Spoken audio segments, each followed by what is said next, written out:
What's going on, everyone? So, 440 views. Not bad. Not 500. Sorry, we're going to talk about something else tonight.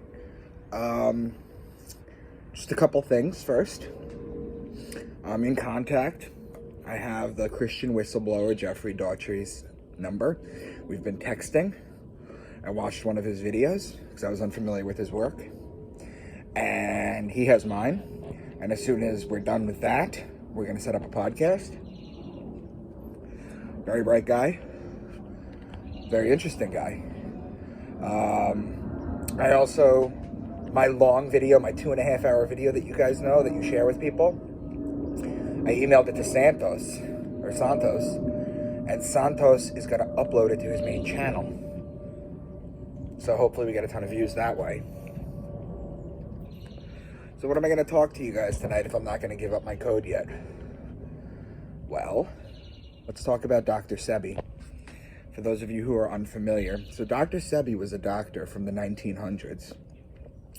And he's famous for saying, for every ailment, there is a plant that cures it. And it's true. If you look back during the time of alchemy, when alchemy was being practiced, and not thought of as some sort of dumbed down prehistoric version of chemistry and pharmaceuticals. Plant medicine. Now the thing about Dr. Sebi was he claimed that mucus is the root of all the problems. If you have mucus in your lungs, it's pneumonia. If you have mucus in your pancreas, it's diabetes. And he's made a lot of claims that a lot of people have tried to come a long way to discredit. He's also the one that said that cancer and disease cannot thrive in an alkaline environment. Now, what is an alkaline environment? For those of you who don't know, you have the 0 to 14 scale. 7 is water. It's neutral. From 0 to 6.9999 is acidic. And the lower you go, the closer to 0, the more acidic things are. Whereas from 7.001 to 14 is basic. That's alkaline. So they make alkaline water for you to drink. So, what else about Dr. Sebi? Well, it was interesting. He really came to the forefront because he had claimed that he had cured 13 AIDS patients with his medicine. He's from Honduras, by the way. He practiced plant-based medicine. He claimed he cured 13 patients. He got dragged in the newspapers for it. But here's what they don't tell you, because they don't ever tell you the whole story. Dr. Sebi was brought to the Supreme Court in New York City for his claim that he claimed. Those 13 people showed up, as well as a ton of other people, to provide defense for him. And you know what? They conceded.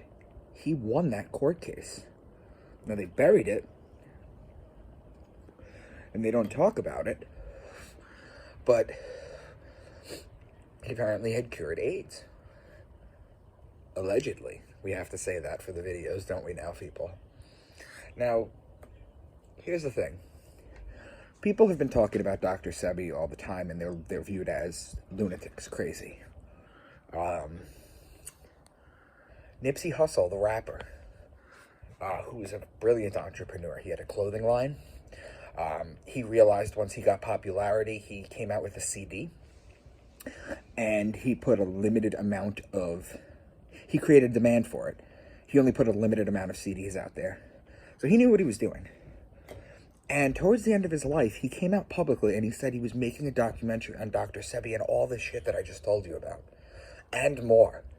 I'm only grazing the subject here. He was going to make a video of it. And then soon after, he was going to make a documentary about it. Soon after, very soon after, he was shot and killed. Because Nipsey was big in the black community. People loved his music. And telling, the black community about this plant-based medicine, instead of hooking them onto pharma, that's no good. You can't have that. So, what happened? Well, Nick Cannon, the rapper, who has like 450 kids, came out and said he was going to finish the documentary.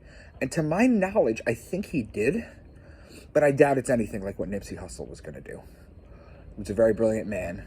We lost him too soon, and we lost him because of this. So Dr. Sebi, the man from Honduras, cured people with plant medicine. He has books. He has websites.